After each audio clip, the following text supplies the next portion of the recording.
Hello, it's Crafty Carol here again from Northern Ireland with another project in my Christmas countdown.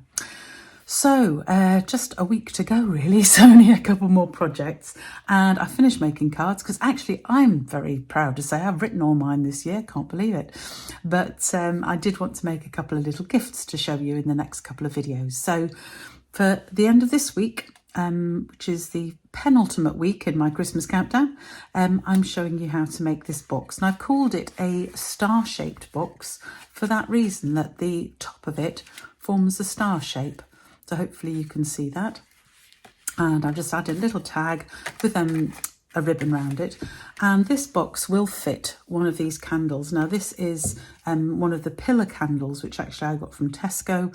They come in various sizes. This is actually the small one. It's not that small, but it fits this. So you can make these of any size. I have made some, I learnt this one again from my wonderful upline, I can't speak today, my upline Gillian, and we made with her this one. This one fits 3 of the large tea lights that you can get from IKEA. So you can make them to fit anything you want, but I'm going to show you this one because it's a really useful size. It would fit a whole load of different gifts, so I hope that even if you're not going to give a candle, that you have a go at this gift bag because it's really rather lovely.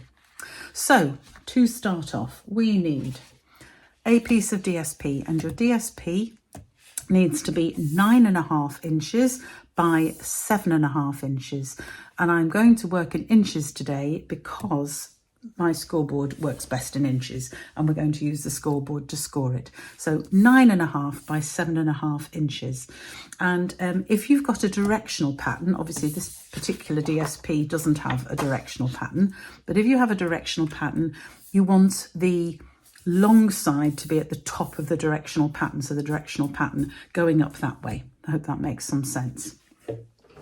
So, should have got this out before, noisy. I'm going to get my scoreboard out, so try and get it so that you can see it properly.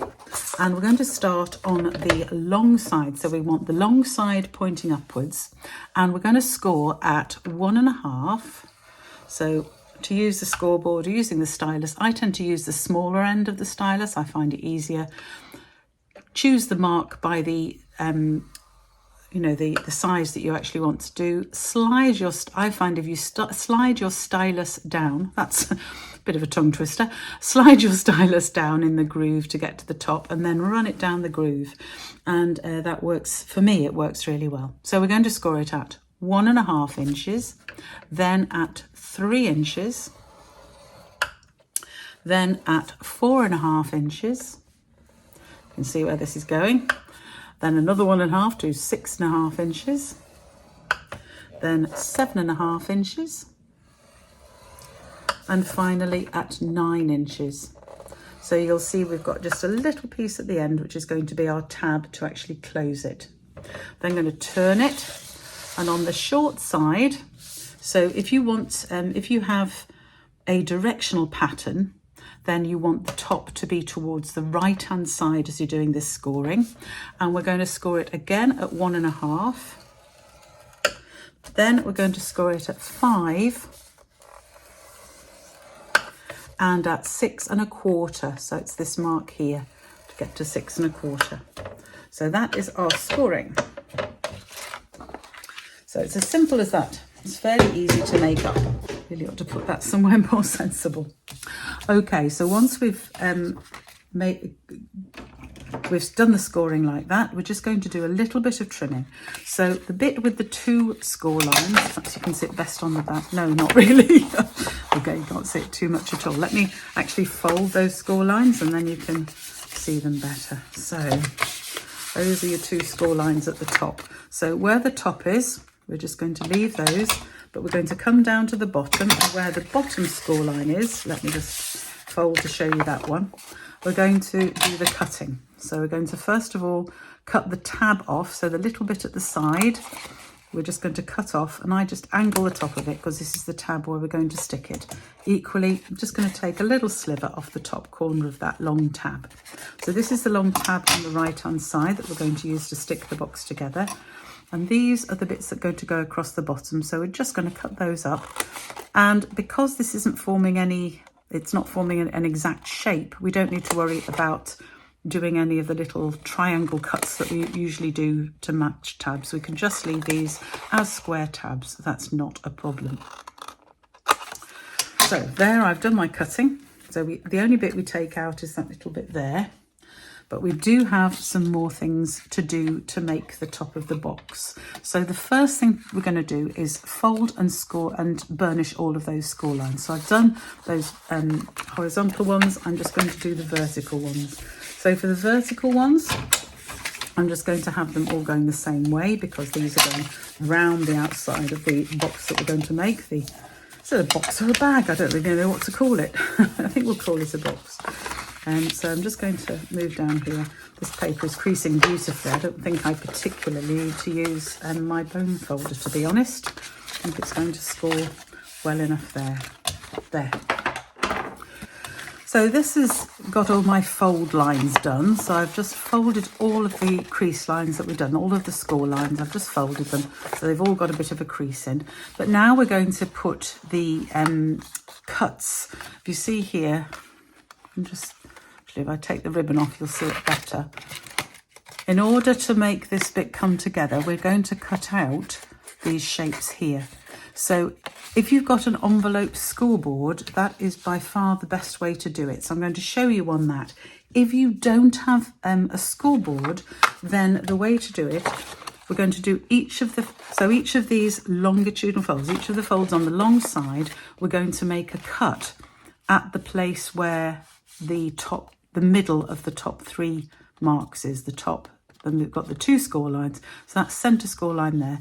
We're going to take out a V. So I'll show you on the scoreboard. I'm actually going to do it this way around because it's easier for me to show you with this line here. If you line up the edge of your paper, if you have a scoreboard with the 1 1/4 mark, then the crease you'll see is lying right down the marker. The marker is the left-hand side of the gap, you can see. So 1 1/4 does it. So we can punch that one. And then we're going to do all of these. So let me do this first one that I didn't actually do because I've shown you there. It's quite hard because you're going through two lots of paper. I also want to do the very end one, so I put that in at 1 1/4. Punch that because I want that little bit as well. So we're going to do that for each of the score lines. So I'm going to fold it over and put it in, line up the edge at 1 1/4 and push down to cut. So for each of these. So if you don't have a scoreboard, then fold over and just cut out a V shape on the score line. So you get the same effect.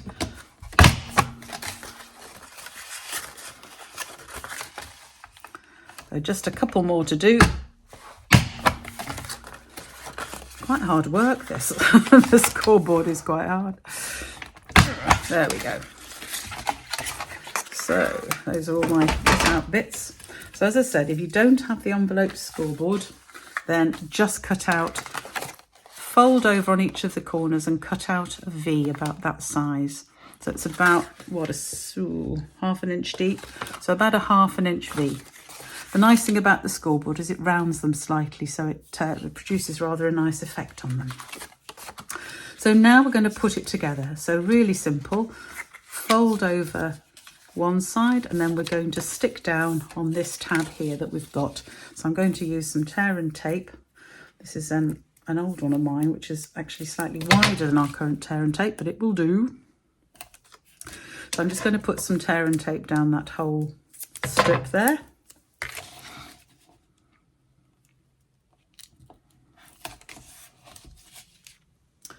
And lost my pokey doll, there it is. And get the pokey tool. Take off this top. There we go. And then if I keep that flat, I can fold that bit over and I know that it's folded over evenly. So there is the basic shape of the box. So I've got I can't even find it now. Where is it? One of them is the join. That one there, I think. Yes, there's the join. So that's my back. of my box. So when I'm folding these down, I'm just going to fold all of these inwards, so I can just re-emphasize the bends on those. And I found the easiest way to stick them, you don't actually have to stick every one because you don't actually need to. So I'm just going to put a little bit of glue on the what I'm calling the bottom one.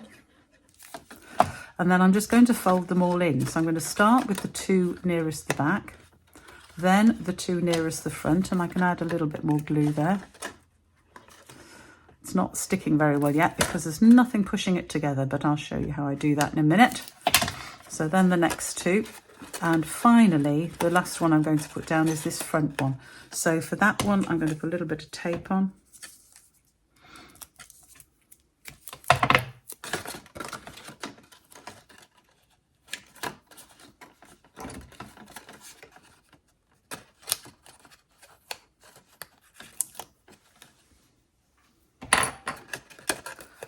So that is all those stuck down. I want to make sure that it is as hexagonal as I can make it.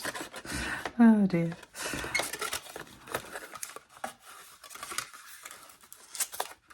So that one slipped a bit there.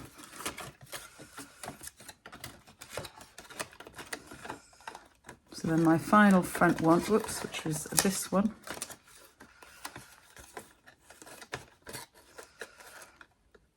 So if you look at them, they're all basically going directly across. So that's what you're aiming for, is for each of the flaps to head directly across to the one the other side. Then you know it's going to stay as a hexagon. And I find if I drop my candle in, I can use that just to press it down, or use the edge of a bone folder or anything else just to press those bits together to stick the base together like that. So I hope I'd explained that about when you're folding each of these over, fold it so that it's exactly parallel with the one the opposite side, and then you keep your hexagon shape. So all that remains is me to actually put the candle in properly without dropping it too much, and then just to tie a ribbon round. So I've got some old retired ribbon which will do. So you need approximately, I don't know, good length of it, 30 centimetres, probably a bit more than that. Probably about 60 centimetres of ribbon. I like a good length of ribbon, so I'm not faffing trying to tie bits together. And then I made a small gift tag. I used the tailor-made tags, cut out, I think it's the smallest one, and I embossed it, and I stamped warm wishes on it, or stamped and then embossed it. So I can slide that onto my ribbon. You can put any tag you want on, obviously. I'm just doing this for some sort of decoration. And then I can wrap the ribbon around the box and tie it in a nice bow. And as I squeeze it together, you'll see the shape starting to form of the, oops, pull it. Just encourage these. You just want, with your fingers, just encourage all the star bits to go inwards and want to join together. There we go. So you'll need to just fiddle a little bit to get that shape proper. There we go. So I could now tie the bow without making too much of a mess. There we go. Need to fiddle with the bow, make it a bit better. You get the idea. And then I can just gently persuade the star shape at the top to open up and look like a star. So you fiddle with that a little bit to make sure it looks like a star. And there we have our candle box. So I hope you have a go at this. It's a good fun thing to make, and it does make a nice little box. As I say, you could fit all sorts of different gifts into it. So I hope you like that. I hope you have a go at making it. Let me know how you get on. I need to tie this ribbon back around this one, but there's the two boxes. And I will look forward to seeing you again next week. If you want the instructions, they are going to be written on my blog. Let me just tie this ribbon, and then this one's done as well. They're on my blog at craftycarolscards.co.uk, and you can see the blog. You can see the instructions in the blog, and this video is also in the blog. Do sign up for my emails, and then you'll know when I am actually producing something rather than try and fall across it by chance. So to sign up, the sign up form is on the website, on the blog. So have a go at that, and I will see you again very soon. Thanks for joining me today. Bye for now.